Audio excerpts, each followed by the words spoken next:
What's going on, you guys? It's Bree from the future one more time, and I'm sure you guys know exactly what I'm here for. So, as you know, every time that you hear from Bree from the future, it's usually because I'm sitting in front of my laptop as I'm finished editing an episode, and I got some shit that I got to tell you real quick. So, just like the last military episode that we did with Josh and Paige, I am here to provide a trigger warning for you if you feel like you are a little bit sensitive to specific words, such as words that inflict self-harm or intentional end of life. You know which word I'm talking about. I'm going to add the same sound that I did the last time we did this kind of episode, which is... just in case if you feel like you or someone around you is ultra sensitive to those kinds of words, this way that it's safe for you to listen to the episode. You'll know when it's coming, and I'll make sure to very clearly label in the description and in the chapter markers below exactly when the trigger warning is coming and exactly when it's over. And I play the sound twice. I play in the beginning of the trigger warning and at the end of the trigger warning so that you don't have to worry about accidentally hearing something that you might not want to hear. Now, secondly, as I'm finished wrapping up editing this episode, I've noticed that this episode has a much different vibe than the first episode that we did with Josh and Paige. And that is honestly just because, like, we're here to tell the fucking truth. I don't know what else or how else I can really say it. The first episode was really nice, lighthearted, really funny, goofy, silly. We were just joking around a lot. And in this episode, I talked to them about their time in the military, which, as I'm sure you can imagine, has not been all rainbows and butterflies and sparkles. Okay? So this episode has a much different vibe than the previous one, but we do get really real in this episode. I'm excited for you guys to get a chance to listen to it. But I will let you know that it's not as like fun as the last one, which I'm sure you could expect. So just so you know all of that going into this episode, once again, thank you guys so much for being here. I'm so happy that you're here. I wouldn't be doing this without you, and I hope you enjoy this episode. It is still funny, though, so, you know, Paige is on a podcast. Welcome back. That should be me holding your hand. That should be me with you in Afghanistan. At least it rhymed. You're tuning into URL versus IRL. Hosted by Bree Lynch. You guys, I know I say this every single time, but I am so excited for today's episode. This is a continuation of the previous episode from last week. So, just in case if you haven't gotten a chance to listen to last Tuesday's episode, go ahead and do that and then make your way back to this one. I'll give you a second to do that.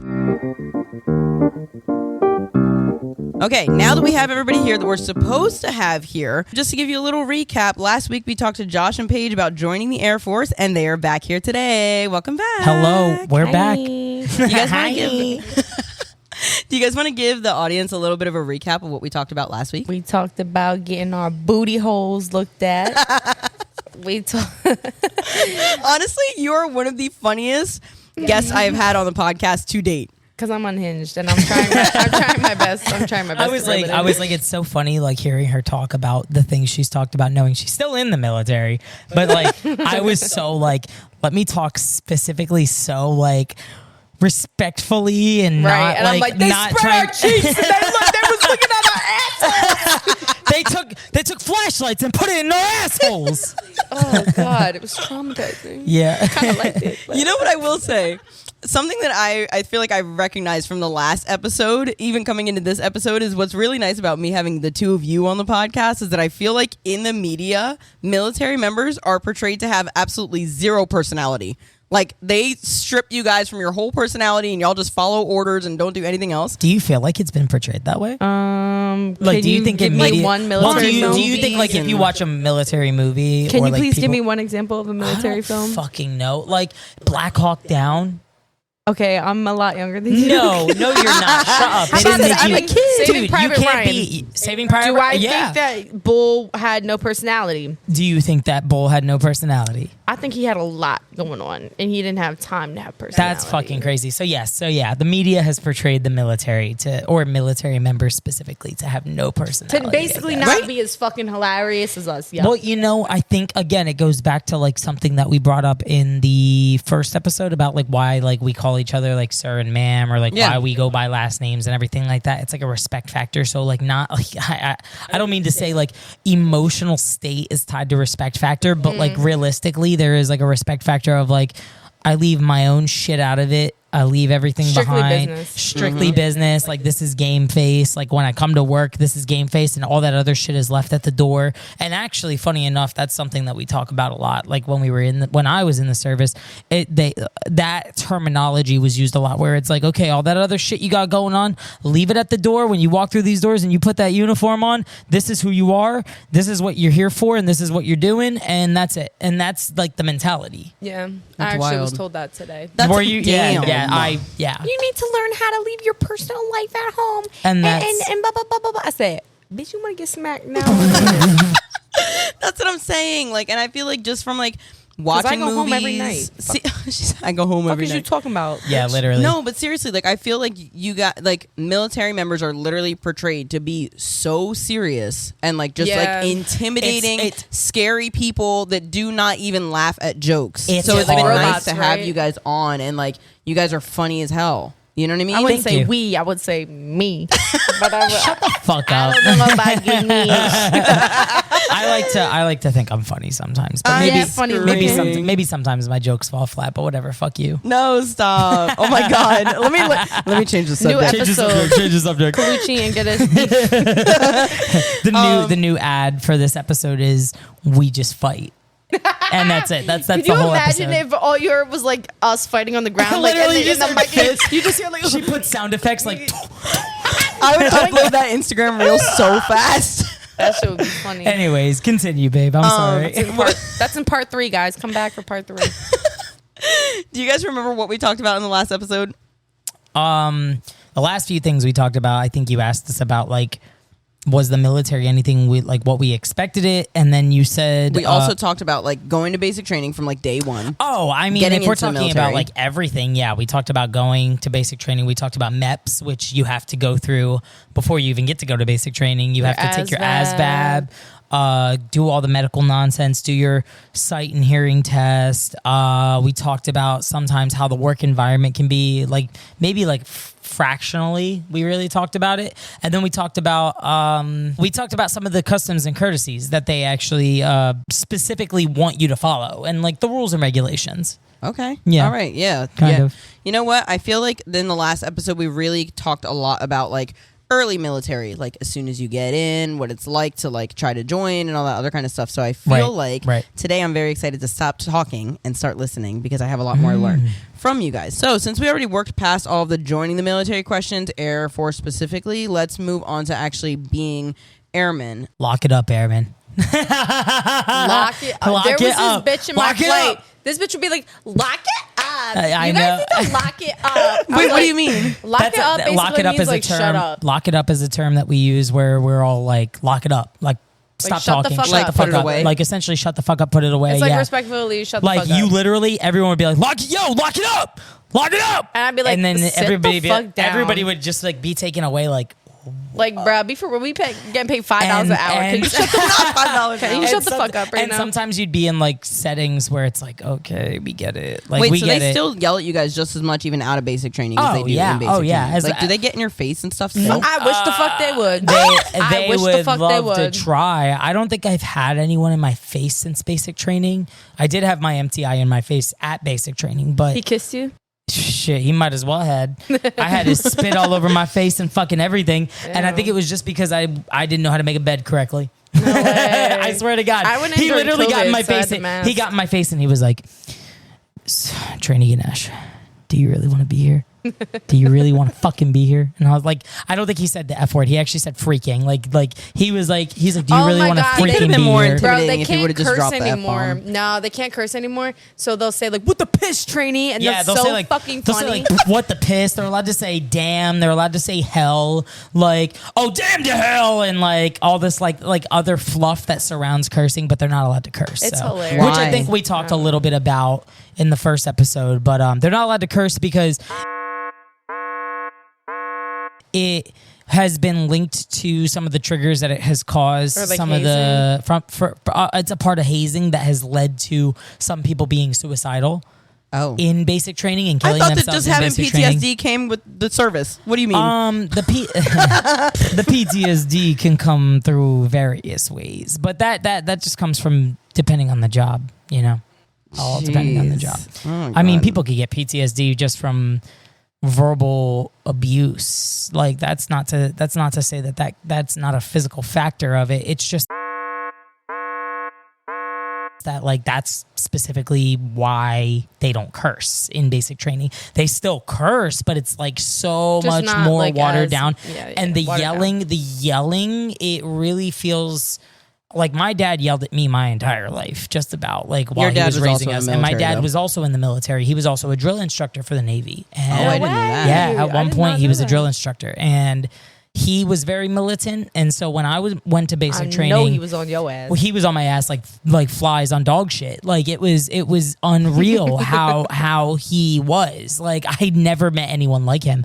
And the thing is like when I was preparing for basic training, he kept telling me you have to really mentally prepare for it. And I was like, I was raised by you. I think I'm fine. And I was not fine. Like No to way. be yelled at by someone that isn't your parent.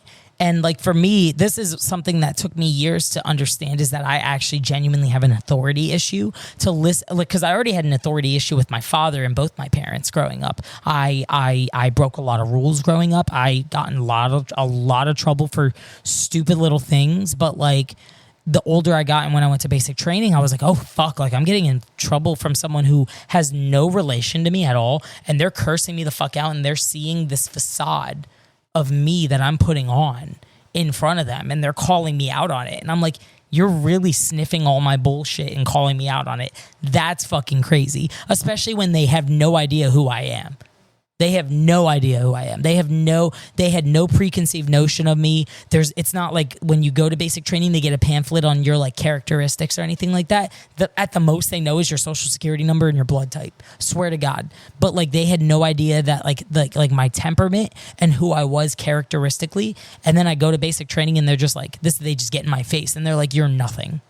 And it's like, holy shit. Like, I've been told that by multiple MTIs. They said and, you're nothing? And they literally were like, you think you're something, but you're nothing. That's actually good though, because so many people like have such. That's why I'm so glad that I do jujitsu, because I don't have an ego and none of that shit bothers me. Like I've been yelled at by grown men my entire life that are not my dad. To a degree, I think as long as I'm able to healthfully separate what they meant and understand that what they were trying to do was just character building, and understanding that it was just trying to prepare me for the job ahead, which I understood. I totally understood that. But if it can lead to a lot of psychological dismay and make you really feel like you mean nothing. But then again, you just have to learn how to separate it. I don't know. Maybe I'm just built different, but I just feel like you know what you're signing up for. Like, well, that's another obviously thing, they don't because give when a fuck I about got there, I knew exactly what I was signing up for, and like that's why I prepared myself. Like, oh, I can take getting yelled at because it's like being yelled at by my dad. But that's what I'm saying. I was ego prepared. thing. So I was prepared because when I went to basic training, and you're in a room with like 50 plus people, you're like,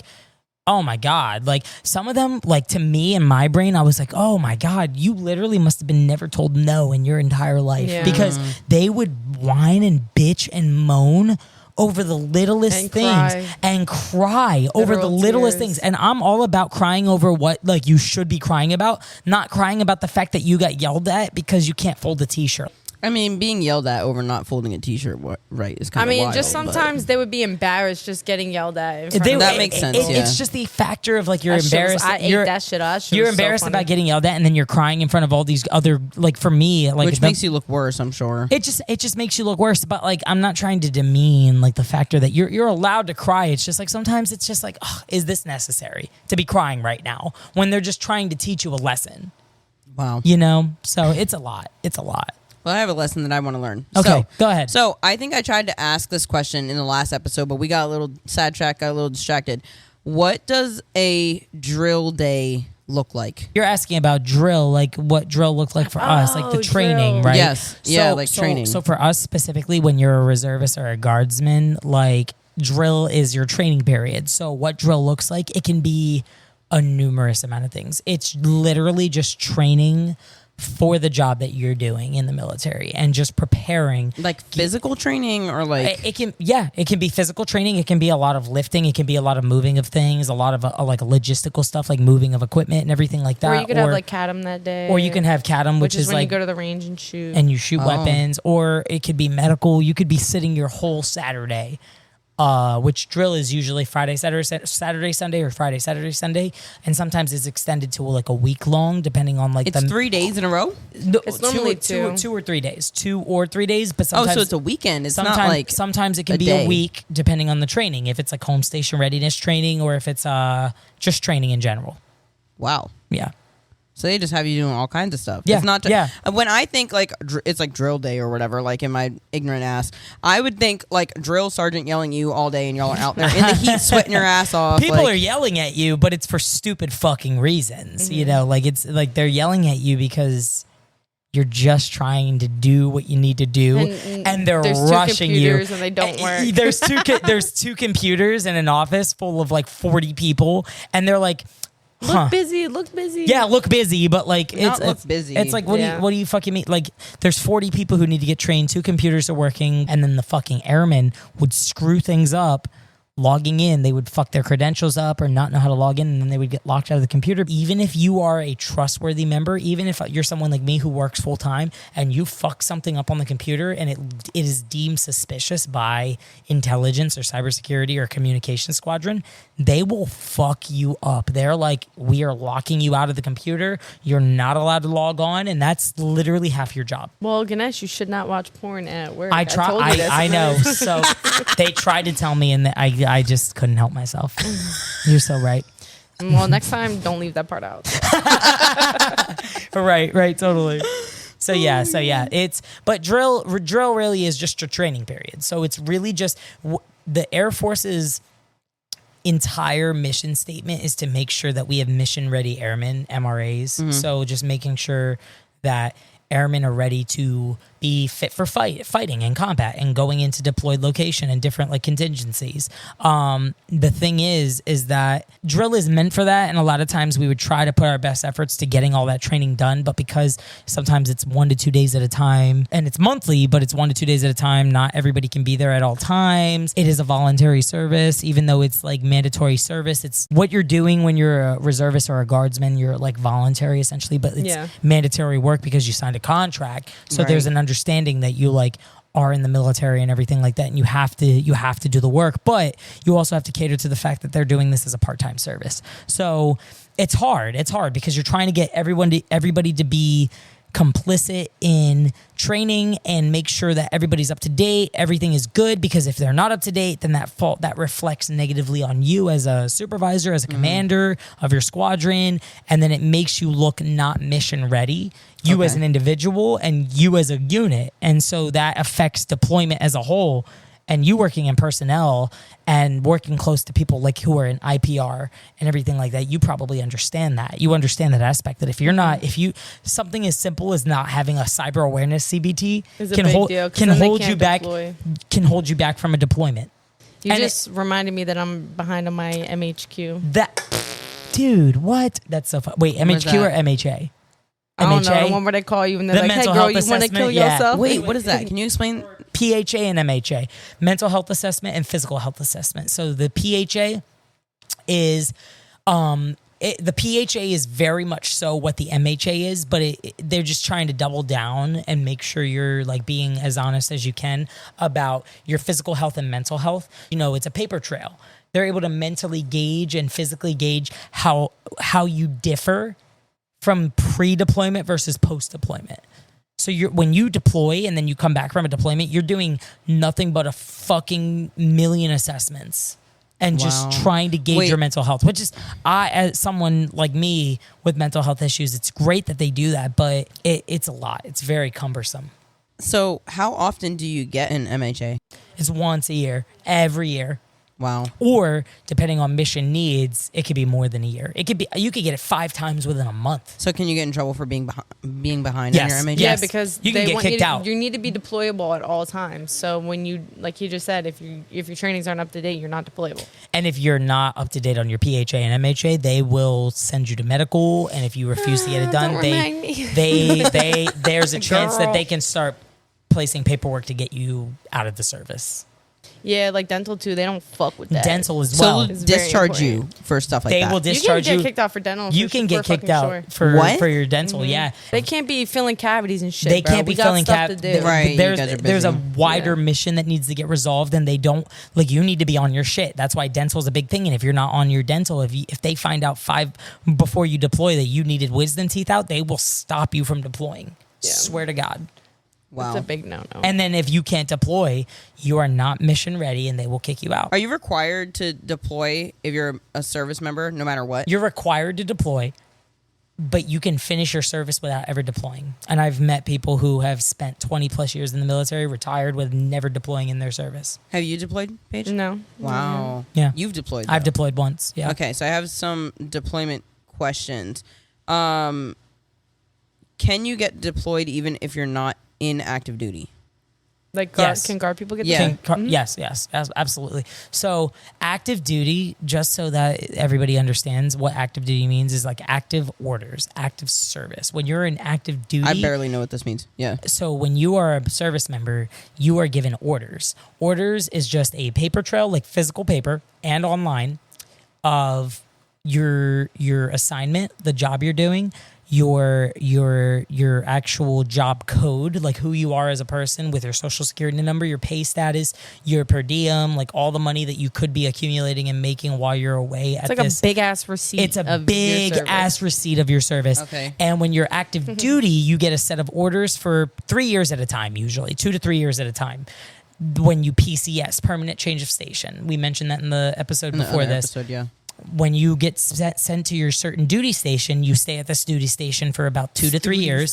Duty station. When you stay at this duty station when you're working, you're there for about 2 to 3 years. After the 2 to 3 years, you can either re-up on that contract or you can get out and not re-enlist in the service.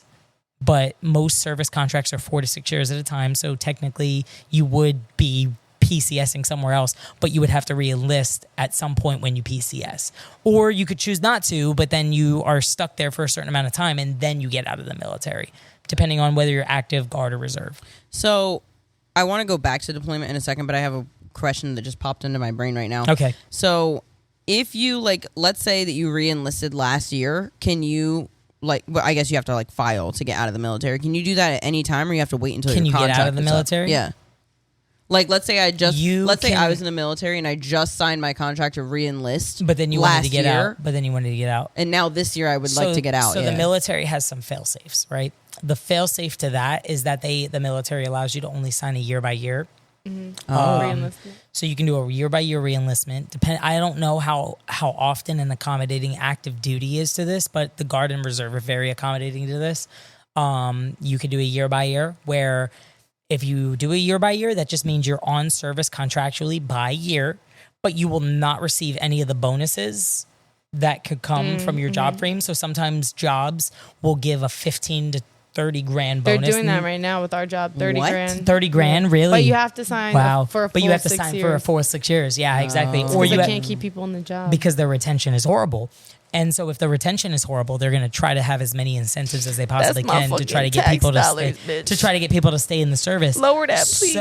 So they can sign a year by year, or they do by contractual obligation, so 4 to 6 years. And if you want to get out, if you do a 4 to 6 year contractual obligation, then they expect you to pay that money back if you are given a bonus. Yeah. Correct. Or you'll never receive that money. If they never gave you the money in the first place, then you'll just never receive that money, and then you just get out. You never get to see it. But if you do a year by year, you could get out. But if you're going to get out by a year, or even in the contractual 4 to 6 years, it's just a lot of paperwork, and it takes a very long time. So even if you want to How get long out, does it take? Like, generally speaking. 6 months to a year. What? Yeah, it's a lot. Anything military related, they take their fucking time. And, Girl. and it goes through a huge chain of command. Yeah, and depending on the I thought the VA was bad with you trying to call it. Well, VA. no, correct, but it- depending on the detachment of it's because military, it touches so many people, and from working in multiple departments, all these like Air Force programs and shit, they take like, if I want to pull one thing up, it would take me like an hour, you know what I mean? And then sometimes like shit doesn't load and blah blah blah. They're just like old systems. It's a lot. That's why everything takes so fucking long. Holy moly! So I got a question for you. Okay, I'm nervous. No, don't be nervous. So tell me your deepest dark. No, I'm kidding. So as I guess, what was your most unexpected thing about joining the military? Like, what's the most unexpected thing you've encountered since joining the military that you just did not think about by any means? I guess I just thought it would be like more strict. Mm-hmm. And I didn't think that like people could like joke around or there was any kind of like, I don't know. I thought it was just like, yes, sir, no, sir. Like, you know what I mean? Yeah. And I also thought that you would be busy. Like I mentioned this a little bit before. I just thought like every single day there was like, you do this, then this, and this, and this. Or like we would be in the field all the time, or we'd be, like shooting weapons all the time, blah, blah, blah, blah, blah. And there's so much fucking downtime. Like there's so, like you be bored, bro. You be at drill and you're just like, I want to take a nap. Like I'm so fucking bored right now. Wow. You know what I mean? Yeah. Do you feel like being a woman in the military, I'm sure they're trying to treat all of you equally as far as like being airmen is concerned, but do you feel like within, I guess, your group of people that you work with, do you feel like you're treated differently because you're a woman or no? No, I personally have never experienced anything. I've never seen anybody in my section experience anything, but I also work in like a woman-dominated field. You know I was you know going to what say I mean? there, and within the military, not whether it's Air Force, Army, or Navy, there's a lot of different fields that get very women-dominated, and it's not because of the field itself. It's just that ever since women have been allowed to be in the military and in the service, they've been coming into a lot of different job frames, which has, believe it or not, has not been that long. Since like the and 80s. funny enough, funny enough, we learned about it in basic training about women's incorporation into the service and how that changed the dynamic of the military as a whole. Wow. But I think if I was a mechanic or something, yeah, absolutely. Because prior to I'd be, like, Vietnam, harassed. to Vietnam and World War II, women were meant to stay home and take care of the home environment. Yeah, we all knew that. Like that's basic and history. that's just basic history. But they rehash it and go into the really fine grinds of it, like in Air Force history and in military history, just when you're in basic training.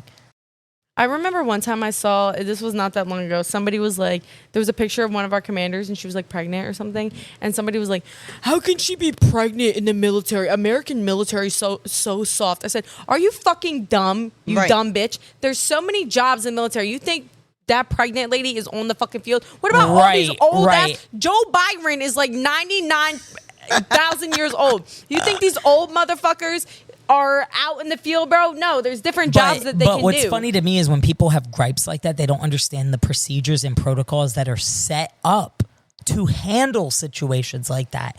If someone is like the She's women, not deployed, you silly fucking goose. Correct. Well, when you're pregnant, you're not allowed to be deployed. Period. They don't know that. You're put on. You're put on a profile. You're put on a profile. Got a child, a little streaming. Correct. And so you're not deployable. Wow. Yeah. Okay, so let's go back to the deployment. The deployment questions. Yep. You were deployed.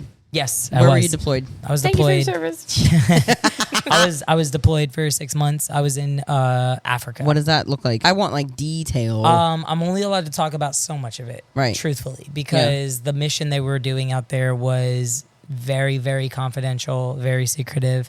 But it was. I think the one thing I am allowed to say about it is that it was a mission. So it was a mission to support the they were using out there. I won't talk any more about it. I won't say any more about that. Mm-hmm. But the mission was in support of those and just trying to make sure those were able to do everything they needed to go up in the air. Okay. Yep. You were in a combat zone though, right? Yes, the entire zone was a combat area. Yeah. Yeah. Paige almost busted her ass right now. Oh my God. She got up while we were talking to go to the bathroom, I assume, right? Yeah. She's in the background talking. I can't hear her. I had to urinate. She had to urinate. I'll be drinking my liquid. Go piss, girl. Do what you gotta do. Girl. I'll be hydrated as fuck. My electric lights are a little off. What I miss, Africa hot. So Africa was hot. It was damn near 100+ degrees every day. It was probably never lower unless it rained that day. Damn. Yeah, and the rain, when it did rain, everyone was like for me, I laughed because I was like, oh my God, it actually rains in Africa. And it like the rain would hit us like horizontally. Like it would fly at you. Like silver flag? Yeah. Like it would fly at you in a completely different direction than what rain is supposed to fly at you. And that shit was hot to the touch. So the rain there, because it was so fucking hot in Africa, because it was so fucking hot, that rain was just uncomfortably hot as well. And there was nothing more uncomfortable than like leaving New Jersey. When I did deploy, I left in March of 2018 and deploying, and there was snow in New Jersey, and then it's hot in Africa. And then I came home, and then it was cold in New Jersey still because I came home in like October of 2018. You were probably freezing. Yeah. I spent my whole spring and summer and early fall in Africa. It was crazy. Were you scared? Did you like know what to expect going into deployment? Did anybody tell you anything? I was scared in the sense that this was the first time I was leaving my home out of the country, and first time leaving my home in general for more than 2 months. Okay. Because I left for... Wait, no, I lied. 4 months, because I left for 2 months for basic training and then 2 months for tech school. And then, and then when I deployed, I left for a total of 6 months, almost 7 months. And I was scared in the sense that, like, I've never been away from home with people that, like, I knew because of work, and, like, I consider them, like, a work friendship and family in a sense. Like, I was with people that I joined the military with and just worked by for a few years. So like I was able to know them by first and last name basis to a degree. They were of higher rank than me. So there was that respect factor that I had to make sure I was following so that I didn't like ruin the relationship between us because they were of higher rank than me. Right. And also when we found out some of the intel that we were going to a combat zone where it was surrounded by terrorist organizations, that made me a little nervous. What do you think was the scariest part about deployment while you were there? If you can say. I can say. There was this 2 months, where there were local national threats of wanting to kill the Americans. And we were pretty much like on high alert that entire time because it was just, we were working side by side with the Italian military and the French military, and also the Army and the Navy. I don't think the Marines were there at all. And because they're in Africa, they're usually they go to like Somalia or Djibouti or that's a real place. Yeah. And they usually go all over in Africa. A lot of higher density combat areas and combat zones. I was in still a combat zone surrounded by 3 different terrorist organizations, but not always in high alert. But the biggest high alert was like the local threat where they just wanted to kill the Americans. They kept saying that they wanted to kill the Americans. There was apparently an infrastructure security issue where the infrastructure of the base was not secure, and people that were just not military involved at all were able to get onto the base very easily. So that was horrifying and scary. We found that out about a few times while I was there, and that terrifies me because like, even though we're 24-hour operations and like there's apparent eyes on the skies at all times. Yeah, but people be tired. You know, sometimes people be tired, and like we would go to sleep, and I'd be like, okay, am I gonna wake up the next morning or not? You know, like I thankfully, like I said, like thankfully I wasn't in direct combat, but being in that zone gives you almost this level of uncertainty. Like I could either wake up tomorrow or not. You know, you never know. Like that's just the fate I had to accept while over there is I could either wake up tomorrow or not. And I'm not going to know the outcome of that.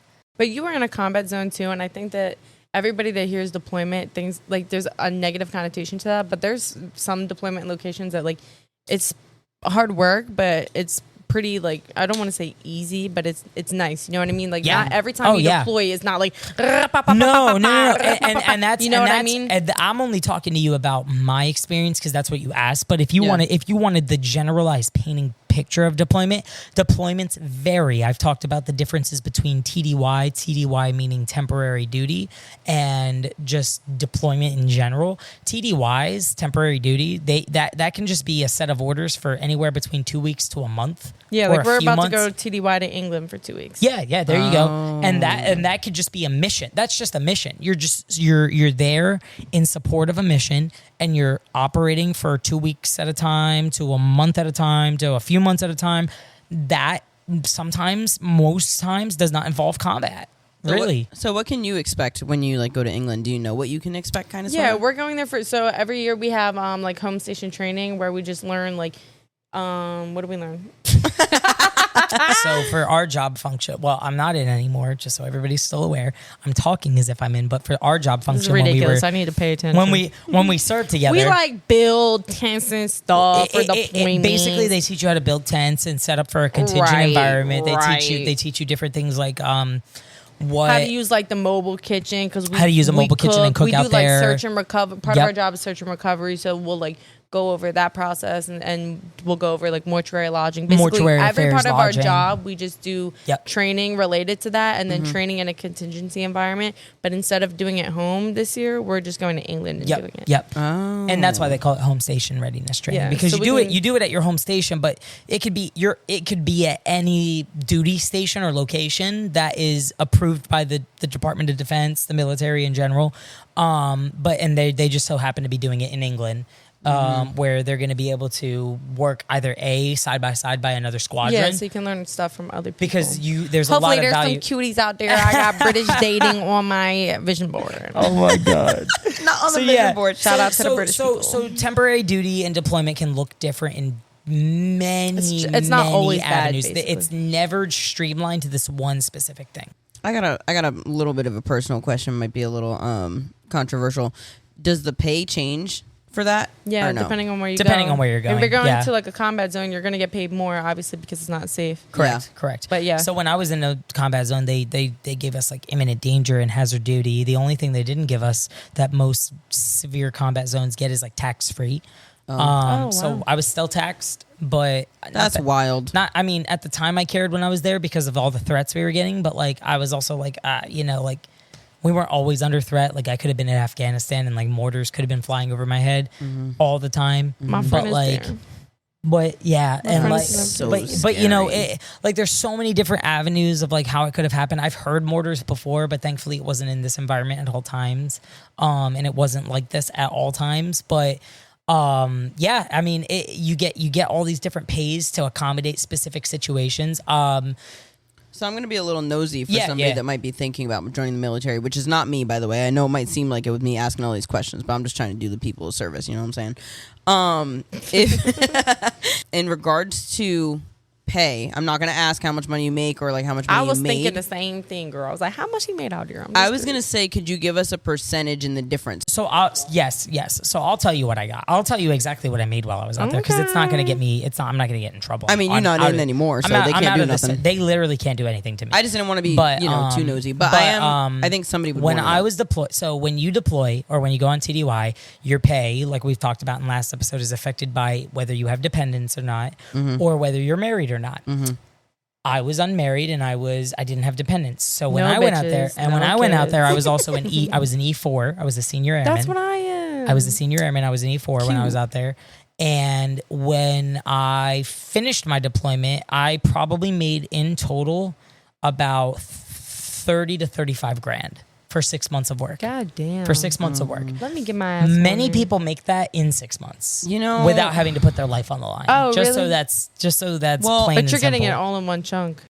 To a degree. You're getting it all in one chunk. You're also being fed and housed, but you're not being fed the best food in the world, and you're also not being housed in the best location in the world. I was sleeping in a tent. So $30,000 for 6 months. Yeah, like 30 to 35 of deployment. And that's not on top of what you were already making. That's just $30,000 flat. Well, that's what I made in a cumulative. Like that was my total amount with the add-ons. Because when you're active duty, you get paid on the 1st and the 15th of every month. In the military. That's just the military. I feel like a lot of jobs do 1st and 15th. But with all of the other add-ons, 30 that like total cumulative. That's what I made 6 months of being overseas. So let's say that like. I'm just going to make up a number. Let's say that you make $30,000 a year. That's not an additional $30,000 that you're making. That's for the 6 months of the. So you're not getting like $60,000 that year because you did. No. Because once my 6 months is done, I'm back home. $30,000 for like your life being at risk is wild. For 6 months? Depends on your rank, yeah. And you get paid by rank in the military, so you don't get paid by your work ethic. What's wild is like, I know the $30,000 sounds like a lot of money, but like your life is literally at risk, and not for like a little bit of time. Like that is 6 months. Totally. Well, in a combat zone. I'm looking at you and I hear you say that, but like to the military, like preservation of life is important. That's at the utmost importance, but a lot of times that's what you are. You're meant to defend the Constitution of the United States and defend the greater good. So they'll pay you what they deem is respectable, but like that's it. They see you as a body. Like that's just literally. That's just what that is. You're literally a body. Like you're a body. Like if like life is light, like that's fine, but like you're not. That's where they take. That's why we don't call ourselves civilians. Like that's why we are not called that. We're service members because we are service members in the armed forces. We're just put in harm's way so that other people aren't taking the harm. That is so fucking sad. And that's just what that is. Yeah, but guess what? Dumbasses like us sign the contract. People like us sign the contract, and a lot of times we know what we're like. Like I'm not going to act ignorant. Like we know what we're getting ourselves into.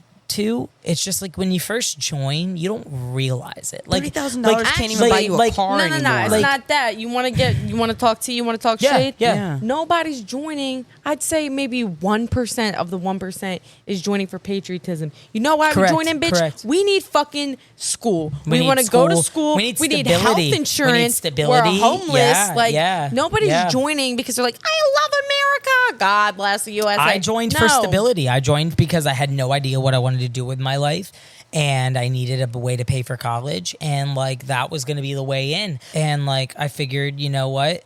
Let me figure out what I want to do with my life. I was 18 years old. I said, let me see. I thought I was going to see the world a little bit, and thankfully I got to see a fraction of it.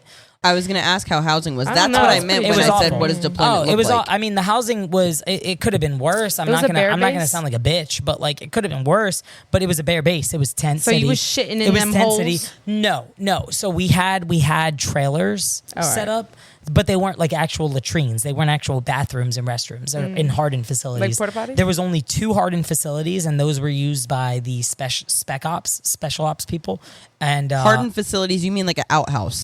No, is that like concrete floors? Hardened facility is a hardened facility. So it's concrete building, whereas tents are tents. Like you're in a tent.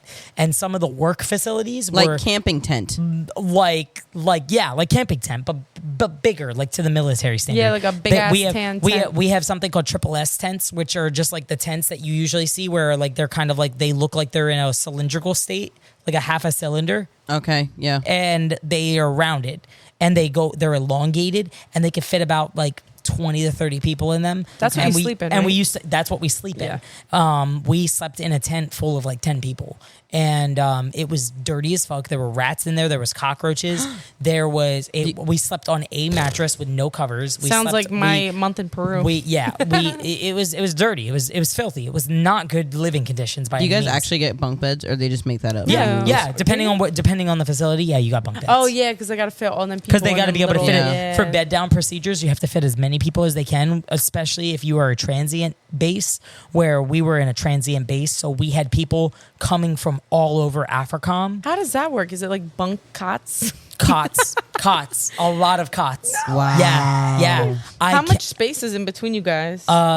If you're sleeping on a cot in a big ass tent, there's probably like a foot of space. That's like the Navy ships, bro. I see how they fit it's in very, there. It's crazy. very tight knit. That's crazy. Yeah, it's fucking tight. Wow. Tight. Yeah, but no, the living conditions aren't great. Like, yes, thankfully they're housing us and feeding us for free on the military's dime, but at the same token, it's not like it's not good living conditions. I'm breathing in shit.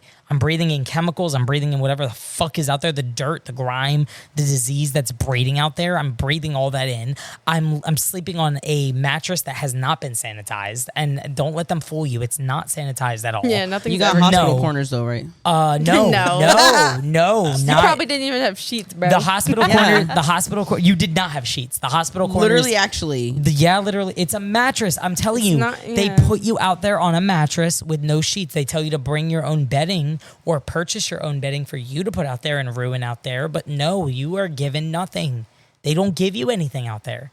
Depending on your location, they will not, and especially if it's a bear base. Yeah. At a bear base, you are They're not. called bear bases for a reason. They're called bear bases for a established. reason. They are not established bases. If they're an established base, like, it's probably not established because it's in a combat zone, right?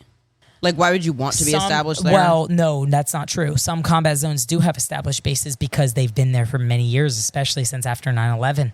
Wow. Yeah. So they have like there's some combat zones that have fucking Burger Kings. What? I'm being so serious. Yeah. Priorities. I've Yeah. never even been on a military base. It's like a little town. It's basically a city. Oh, aren't you guys considered to not actually be in that state? Yeah. You're in your own. You're in that state, but you fall under your own like zip code. You guys have like a Yeah. different zip code or some shit? You follow under a different like dichotomy, of like where you're at. Yeah. The military has a different set of laws. Is that why? Yep. See, I know something. Yep. You learning, guru. Yep. I'm trying my best. I try my best to pay There's attention. a lot. I don't know the knit and grit of it, but yes, there's a lot, and that's one of it. That applies to every military base. Yeah.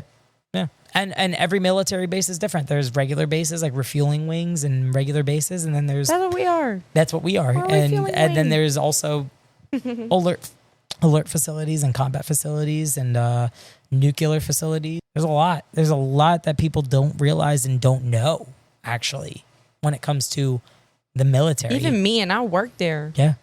Wow. Yeah. It's a lot going on. And they don't realize every the day. footprint that our military has on this entire world. Because I'm sure. we have bases established in areas that people would not even realize. But it is what it is. But yeah, so that's basically the general like outline of deployment. I realized I was like, I personally am not meant for this because I have way too much to offer to be treated like this. Mm-hmm. And as a human, but aside from that, as a worker, I have way too much skill set and too much work ethic to involve myself and align myself with these people where like you tell me to jump, I'll say how high.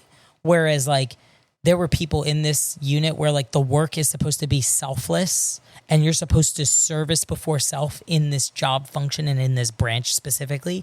And there were people that are just willing to watch you work yourself to the bone. They'll milk the fuck out of And they'll milk that. the fuck out of it because they're just like, cool, he'll do it. Milk or you she'll for do it. every And they'll drop. milk you for everything, even if they are a higher ranking than you. Because they do not care, because they see someone else doing it. And because they're higher ranking, they're like, I did my proper delegation of work. No. You just watching me do the work you're not willing to do. And as a leader, when I became a supervisor myself, I told myself and I held myself to this authority and this standard that like I would never make the airmen under me or the people under me do the work I'm not willing to do or not capable of doing myself. If I can't do 5 push-ups, why the fuck am I making them do 5 push-ups? You know what I'm saying? If I can't take a bag of trash out because I'm too prideful, why the fuck am I making them take a bag of trash out? Why? Because they're lower ranking than me? And that's the relationship Colucci and I shared where like when she first got in, what did you come in as? Were you an E1 I or was an were Airman Basic. Were you an Airman Basic? I was a baby. And she came in as an Airman Basic and all I wanted to do, like I saw the drive she had. I saw the lack of laziness and I saw the fun loving, like, oh my God, like she's not just all uniform. Like she knows how to have like fun and she knows how to be a person and a human outside of this. Yeah. So I was like this part. So I was like, We clicked quick. We clicked quick. Yeah, And they did not like that shit. The first day we worked together, we clicked and they were like, we Hell don't like nah. this. And we weren't even being like sneaky or conniving about like our friendship and our relationship that we had in the work environment. I was literally like, you want to learn? Let me teach you. Mm-hmm. And she was so willing to learn immediately and I was so willing to teach. And these people were like, what the fuck are you doing talking to an airman like that? And I'm like, It's because every once in a while we would go hee hee, and every and now we'd giggle. Well, every now and then we would laugh. And we Yeah. would enjoy each other's company. And they we did would talk. not like and that they did shit. not like that. And I was See, like, this brings me back to what I was saying in the beginning of this episode today. That I was like, Personality. the personality, like they show military members as stale, stoic, flat. You know what I'm saying? and that's what attracted me to her as like my coworker was like, oh my God, there's all these like stiff. He said, a like- fellow crackhead. Like essentially a fellow crackhead because I found someone who was against Same the grain. energy. You when you see things going with the grain, you recognize it because it's doing the same thing that everybody else is doing. When you like see sheep things, and like regular sheep, people. like sheep following the sheep herder. But when you watch someone go against the grain, that sparks something. And she was willing to do that. I knew we'd start a revolution, bitch. It was a lot. But what was the original question? I forgot. Shit, I don't know.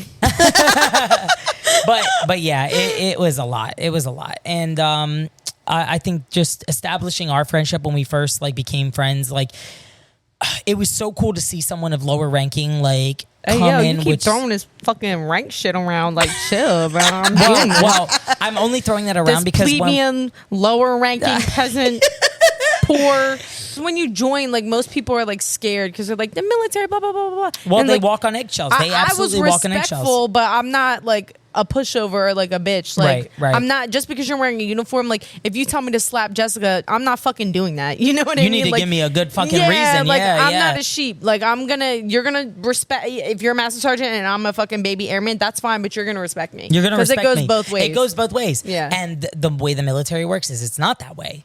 They're like, no, At all. You're not going to respect both ways. I am a master sergeant. You're an airman. There's such a power complex. There is a superiority complex. There is a power trip, and there's a power trip like.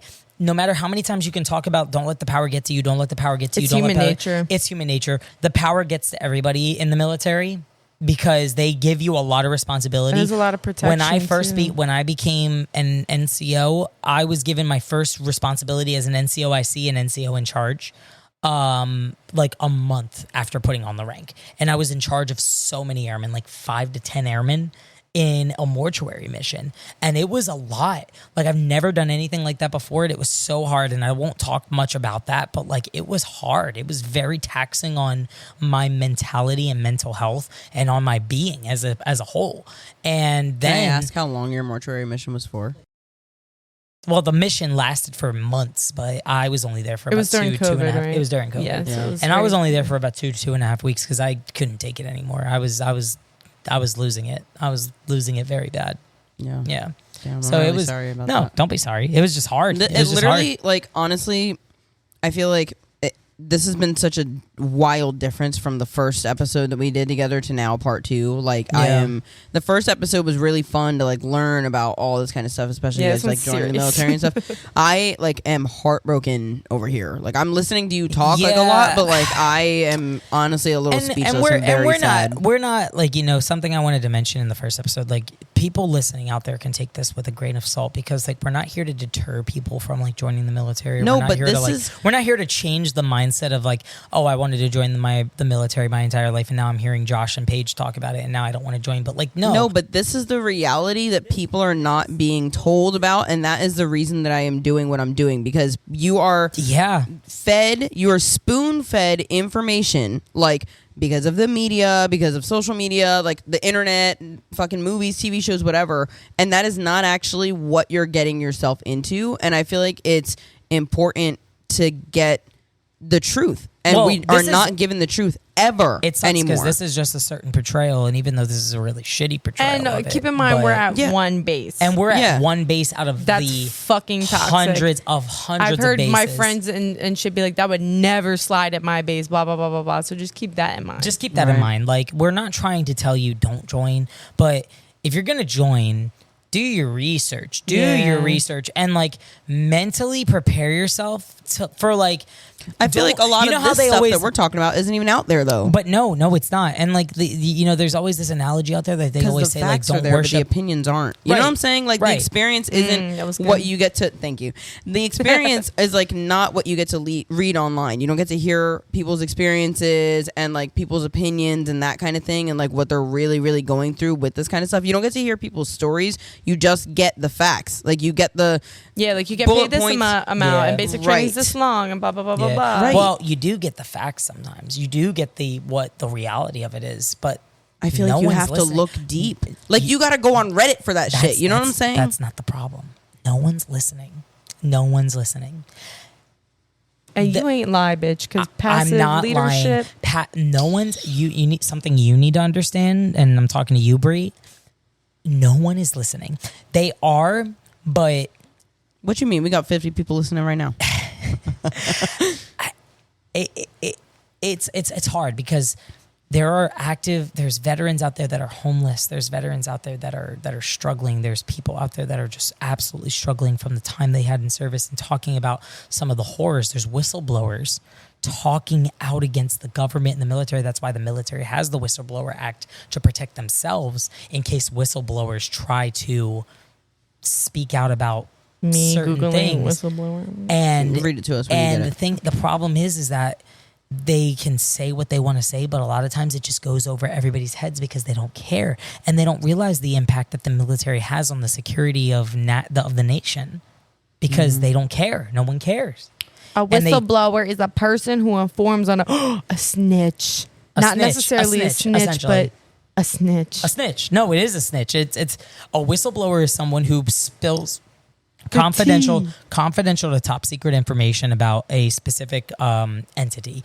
In the Military's Act, the whistleblower is the person who blows the whistle on all government all government trades and secrets. Like, imagine that the reason why the military has this is to protect a lot of their bases. That the military has strategic war and combat secrets and trade secrets that they want to keep to themselves, that they don't want their adversaries knowing. And you're a whistleblower spilling that information, or you're a spy committing espionage toward the military. That's a trading big no. Trading all your secrets over to the Russians or treason, the Chinese. bro. It's treason, and that's why the military has some of these acts. But a lot of times they have these acts to protect themselves, not really even just the trade secrets or the secrets that could protect national security.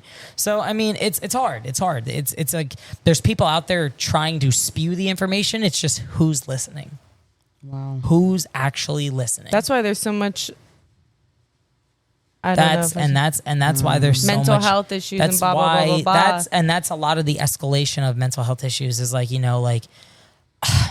there's people out there who have taken their lives, unfortunately, in the service, and they sure as anything left clear signs and that there was degradation in their mental health in their service because of the job and it's so funny. The military does things like, suicidal awareness and, all these different things to like teach people to look out for the signs. But it's like they teach people how to look out for the signs, but they never do anything to actually change the environment to make sure that that's or happening. they see the signs and they don't even say anything, because I'm not suicidal, but I've been very fucking depressed. I was known for, you could hear my laugh from across the fucking town, right? My commander would be like, Colucci, I love you, but you are the loudest bitch I ever known, right? Bro, lately, like, my leadership has come up to me and been like, I didn't even know you were here today, like, I can't even hear you, blah blah blah blah blah. Bro, I put my headphones in, I don't talk to anybody, yada yada yada. They never, not one time, are you okay? How come you're not laughing anymore? Why are you isolating yourself? Not a fucking thing. Or when I'm coming into the office, like, visibly upset, not talking, and I talk. All I do is talk. Or but just, you like, don't shut the fuck up. Or I go to I go to the bathroom and cry, and then I come back and I've got a fucking puffy red face. Yeah, tears in your eyes. That was me all day today. Or I'm not, and they don't give a fuck. They don't ask you what's wrong. Like, no one pulls you aside. No one pulls you aside and asks you for a second, like, what's wrong? What could be wrong? What's going on? What's been happening in your own interpersonal life? What's been happening at work? Which is the first thing they teach you as a supervisor. That's the main thing they teach you as a supervisor. Is if someone's not acting right, or let's say like he's my airman and he's a little lippy and he's not normally like that, you're supposed to ask them, like, what's going on. You go to airman leadership school to learn this about airmen. And me as an airman who is experiencing this, I was like, holy shit. It's like the pieces are aligning, but the problem is awful leadership. Passive leadership across the board. Awful leadership who does not care about their people.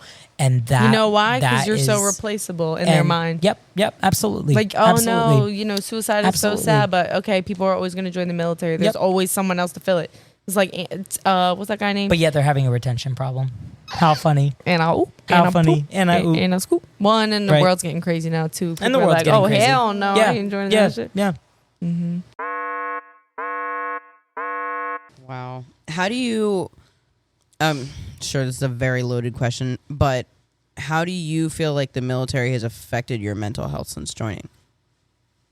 If I didn't work for them full time, I feel like it would not it wouldn't have a huge impact on my mental health. But working for them full time, lately, I've been so depressed, literally so depressed because, like I just mentioned, well, first of all, there's passive leadership. There's toxic bullshit that goes on every day. And like I was explaining to you guys off the podcast, like, I'm not the one, bitch. Like, I'm not going to sit here and bite my tongue. You know what I mean? Yeah. And then that's like a huge point of contention for me because I tell my one supervisor all the time on the other side of the house, I'm like, I don't know if I'm meant to be in the military because in my personal opinion, like, I'm not fucking a senior airman or like, bro, I'm a fucking human because we all go home at the end of the night and we take this fucking uniform off. You know what I mean? So like, I don't have an authority complex. I really don't. But at the same time, like, I've been through so much shit in my life. You're not going to sit here and talk to me like I'm a piece of fucking garbage. And unfortunately, like,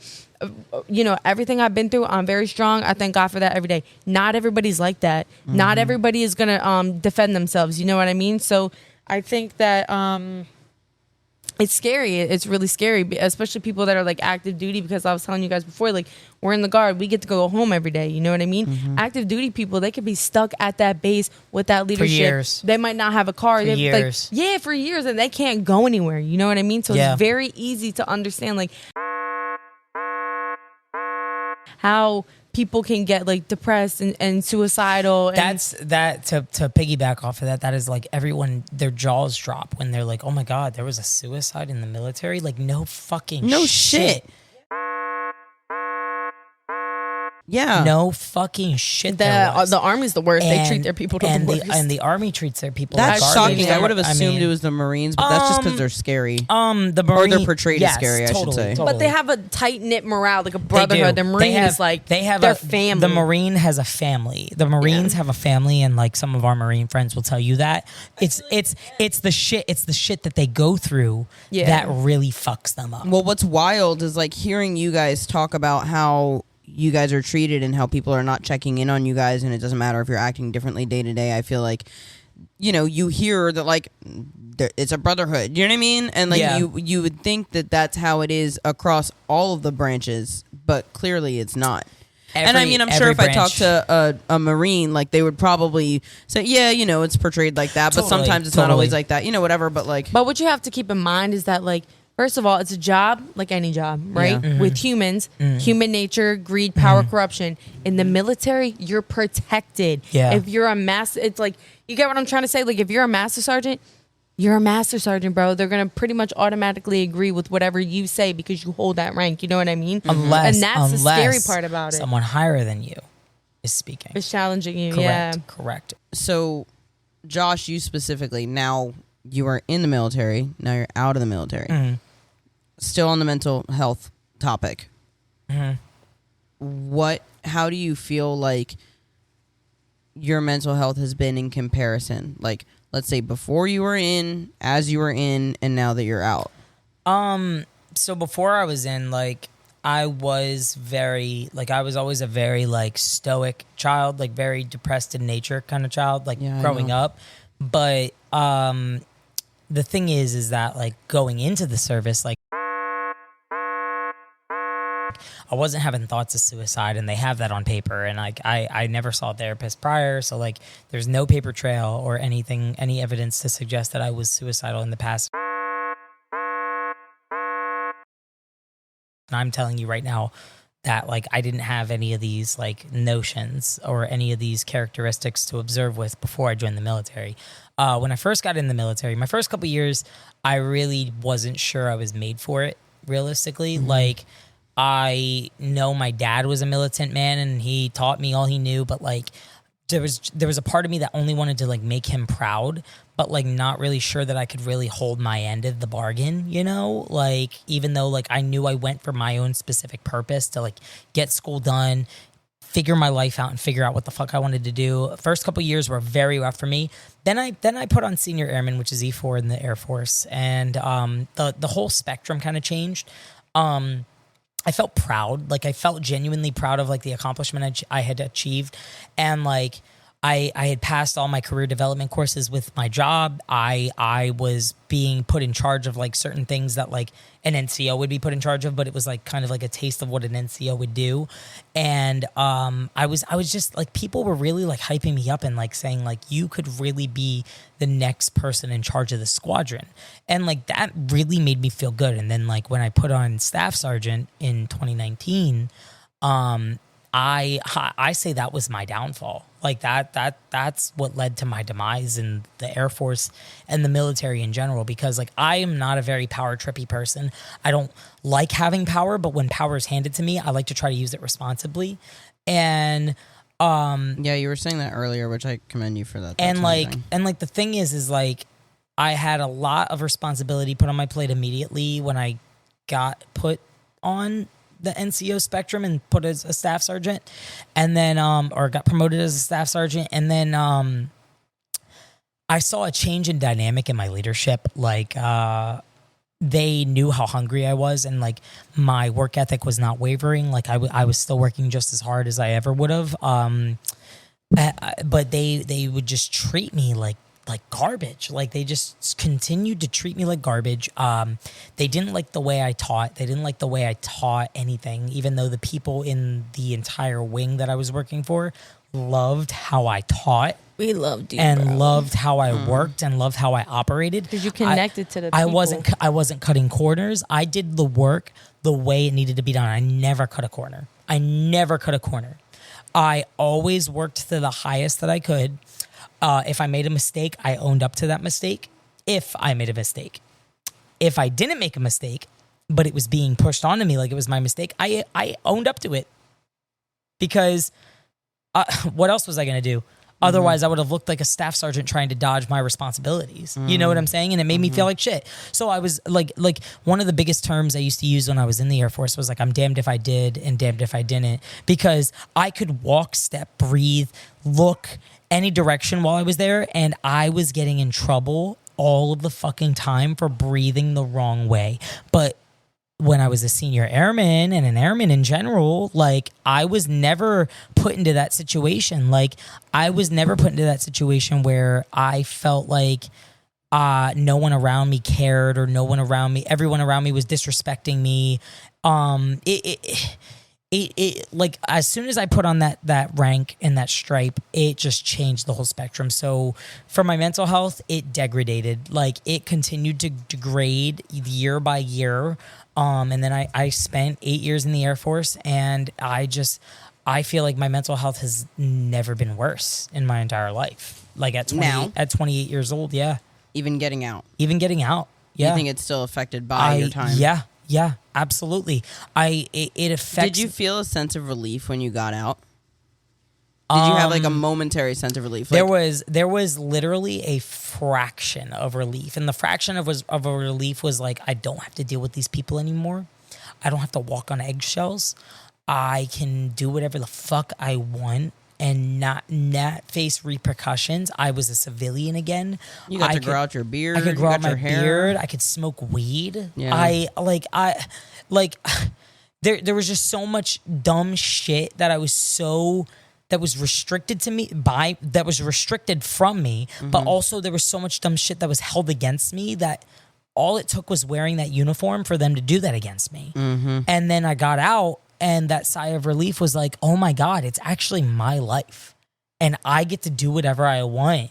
And like the moment when I would go on that base every day, I was like, wow, I feel like so accounted for, and like I feel so eyes watched and eyes on, and I feel like people are talking so Big derogatively and negatively about me. And then I got out and I was like, wow, I don't care. No one cares. That's awesome. I don't leave me the fuck alone. And anything that happens with the people in the military, it doesn't affect me. But you think your time in is still affecting you now? Yeah. I mean, it's affected because a lot of the relationships I made in the military are gone. No one talks to me. No one. Except for you. Colucci does, and a few others that I'm not going to name by name still talk to me. But ever since I got out, no one talks to me. No one calls me. No one hits me up. And if they do hit me up, it's for a reason. And I just had that with like a very close friend of mine hit me up. I know. And it was very transactional. And I've known them since getting into the service, and it broke my heart that they didn't care about how I was doing. They didn't care. I'm sorry. You don't need to be sorry. And now I'm 28 years old, and I'm back in college, and I'm trying to navigate life all over again and trying to figure out my footing again in life. And yeah, your 20s are like groundbreaking years, and that's what you spent your 20s That's what doing. I spent my 20s doing. Yeah. And you're unlearning a specific way of life too, I yeah. would say. And it's hard. I'm sure it's got to be hard. It's so hard. It's so hard not to feel like I'm still militant. Mm-hmm. When that's all I ever knew for so many years. Well, they rewired your brain, and they did. Okay, so that's a question that I did actually have for you guys. So I feel like they treat trainees the way that they probably do because they're trying to break you guys down and teach you guys how to think a certain way and how to think the way that they want you to think. Do you feel like it actually altered your thinking process? Yes. Yeah, for sure. Yeah, for sure. To this day, I can't walk with somebody if we're out of step. I'm chain stepping. Yeah. Okay. Yeah. I'm getting in this step. Yeah. Like I call him Ganesh. I'm never gonna call him Can't Josh. walk out of step. It made OCD. OCD. We talked about it in the last episode. I'm not diagnosed with OCD, but last episode we talked about that. Terrible. I knew we were gonna open up with that a little more. Time anxiety. Time anxiety. That didn't show in the first episode. Y'all got here 3 hours late. Well, anyway. Well, we're now that I live in a city, it's different. Yeah, I'm joking. But I will freak the fuck out if I can't make it on time. Well, it doesn't mean that we're more cognizant of being late, but it doesn't mean that we're not late. Like we're humans. We're I know. I'm just fucking y'all. God forbid we're late, because we're afraid of how that will reflect on us. Because in our own interpersonal lives, it's like, oh fuck, you're always so late, ha ha ha. But in the military, it's like you're probably getting scolded. Unacceptable. What's the phrase in the military where it's like, if you're on time, you're late. Yeah. And if you're early, you're on time. Yeah. If you're early, you're on time. Yeah. If you're not early or late. Yeah. I have another question. I think that everyone knows that the military kind of looks like a cult. Not gonna lie to you. Do you feel like it feels as culty as it looks? Yeah. The head of office. So the premise of the military, when you swear into the military, they do when they do their swearing in, you have to swear in to the United States government essentially, and that you will protect and defend the United States of America and the Constitution. And so we swear to protect against all enemies, foreign and domestic. We swear to protect, put our lives on the line for those that we care about the most, and we also swear to protect and defend the commander-in-chief, who is the president of the United States. I would say, based off of certain initiations of the military, it could come off like a cult. It could. If we're using it by definition, yes, it definitely is a cult in its own respect. I mean, another definition. I mean, I'm asking if it feels excessive culty. Admiration. If it feels cult, on a regular day-to-day job, no, it does not feel culty. It doesn't feel like people are like USA. Yeah. Like when you walk into the job function day in day out, it does not feel culty. It's a practical job, and every country has a military. It's a practical job, but every military has rules and regulations that do feel culty. That is the truth. That is very much the truth. When you look at the bare bone definition of what a cult is, the military does align with that to a T. Really, it does. That was a very robust way of me saying all that. No, I understand though. I mean, I'm glad that you explained it in the depth that you did. Yeah. You know what I mean? Because it gives context. Because there's probably going to be people on the other end of this that are military or non-military that are probably just going to look at me and be like, this fucking guy has no idea what he's talking about. But actually, brother, well, lucky yes, for you, all they're doing is listening. I actually do know what I'm talking about, but I just don't know how to formulate exactly what I'm trying to say right now. So that's all right. I mean, I'm asking We're not perceiving you. I'm literally asking you these questions and you have no idea what's coming. So my next question,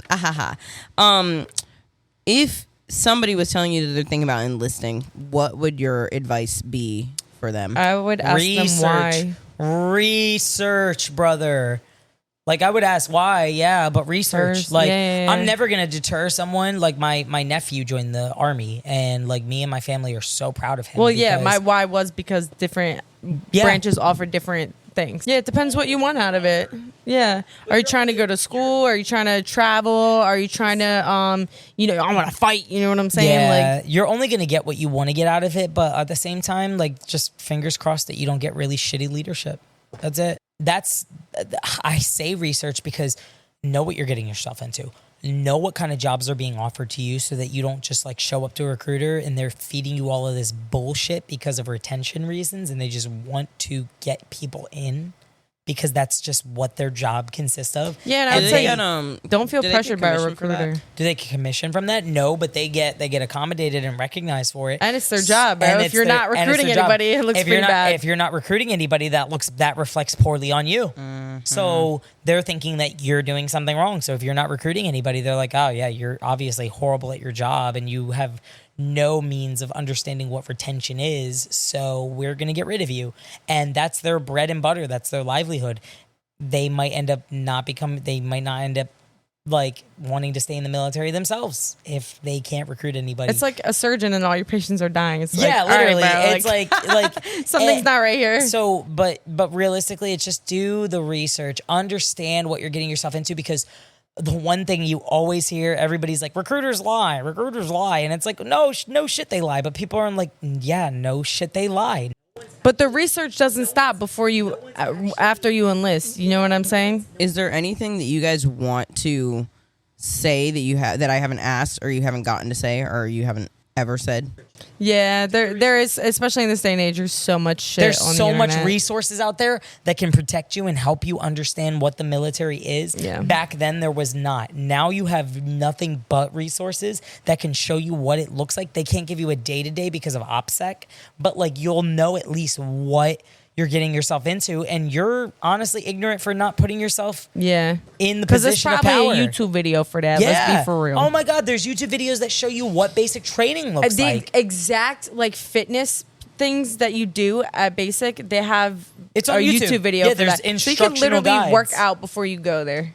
But I think it is what you make it, just like anything in life. And even though we talked a lot of rah-rah, there are a lot of good opportunities and a lot of good moments if you research and you put an effort into to this day, I still have a very torn relationship with myself and the military, but like I am very proud of my service. I was just so disheartened by how I was treated that it just like I can't even look at it in such a good limelight. I'm still working on that relationship. I'll admit, like I loved being in, like I was good at what I did. I was great at what I did, and I'm not gonna deny that. Like I feel like I loved my time. I enjoyed my time, but it was hard. It was hard. It's still hard to cope with sometimes. Okay, so closing question. Would you two do it again? Well, I'm still in it, so I feel like I can't. But if you weren't?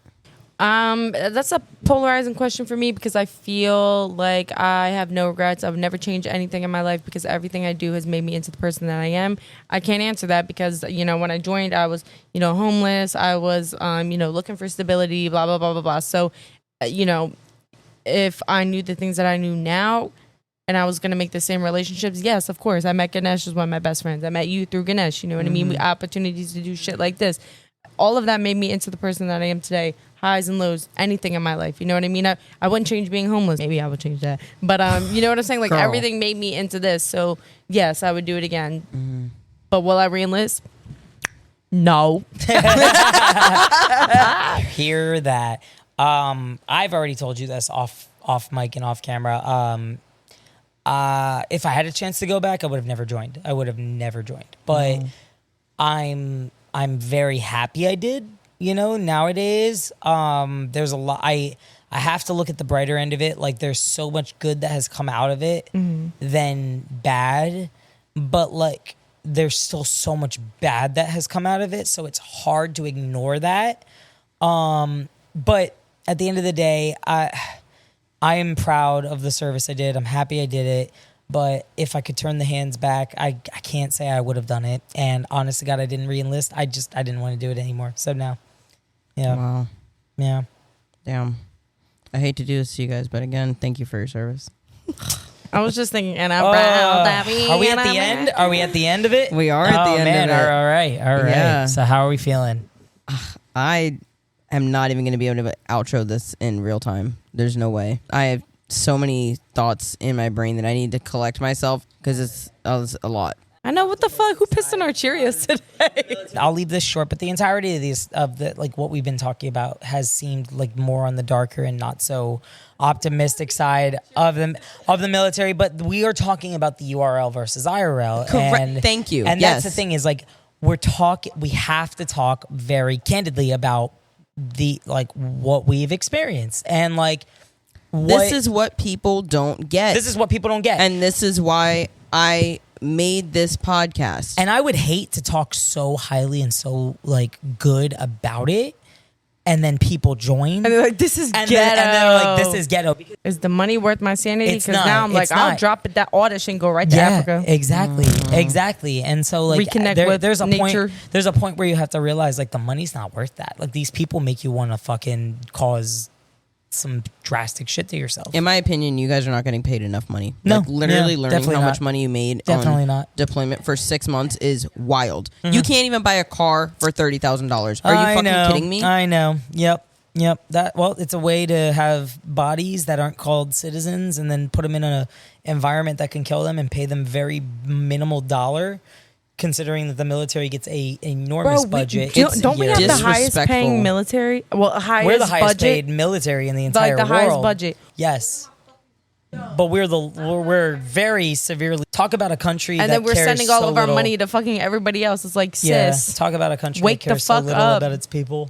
Interesting, but anyways, Wow. yeah. Damn. But thank you again for having us to talk thank about you this. so much, Busy. No, seriously, thank you guys for part coming. 2, yeah, no, Yeah. of course. And hopefully, we could talk more canonically about the military. You've been saying so many big fucking words. different. Girl, thank you. I'm proud of you. It's let me giving tell you thesaurus. what. Every single time that I have Josh on the show and my friend Ryan, I'm always like, I should just make an Instagram post with all the big words that they use and put the definition underneath them and make it a little carousel. I could teach you. But yeah. Anyways. So thank you again. And No, thank you guys. Let's roll that outro music. Yeah. Are you fucking kidding me?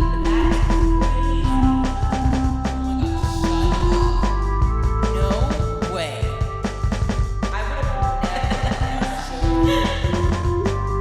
All right. Talk to you soon on the next URL versus IRL.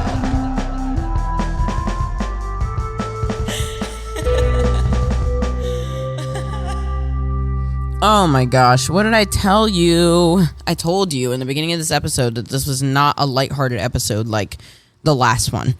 And that's because that was Bree from the future speaking to you, just like I'm Bree from the future speaking to you now, listening to this on my laptop back and just trying to close out this episode.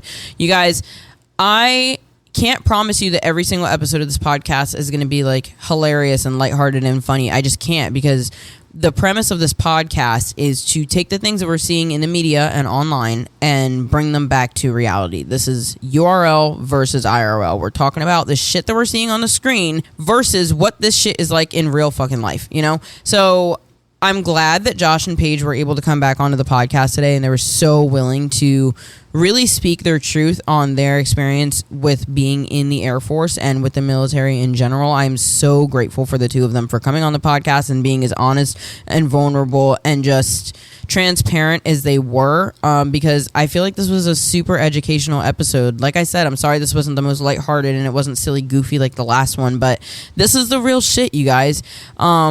And for any other civilians like me that did not know shit about, being in the armed forces by any means, and maybe are just too afraid to ask the questions because you don't want to hit a sensitive spot, I really hope that this was able to educate you and enlighten you, because it definitely did that for me. And I'm very glad that I'm just so appreciative of the fact that I even have this platform to be able to ask these kinds of questions and talk to people and really get to know what's going on behind the curtain, because I think it's really important. I think the fact that we are presented this polished, finished version of everything and everything is scripted and like planned out in pre-production before we get to see anything is fucked up.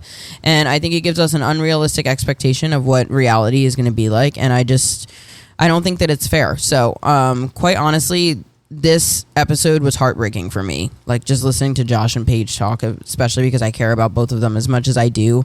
And hearing, number one, the kind of money that they're making for putting their life on the line just made me want to break down in tears. And, just realizing that the reasons that a lot of the service members are joining the military, is just because they want to have stability or go to school or whatever their specific reason is.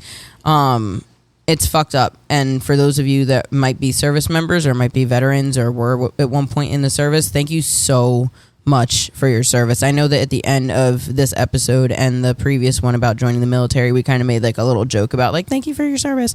I only do that because I know that it drives them nuts to hear that, because it's just awkward, I would assume. It's kind of like when somebody's talking all these good things about you while you're standing next to them to someone else while they're doing an introduction. It's just fucking weird. You don't know what to do, so you just kind of laugh it off and giggle, and it's probably weird. So that's the only reason why we made that little bit of a joke. But regardless, like I said, you guys, sorry that this wasn't the most lighthearted episode. I think the next one will be a little more fun.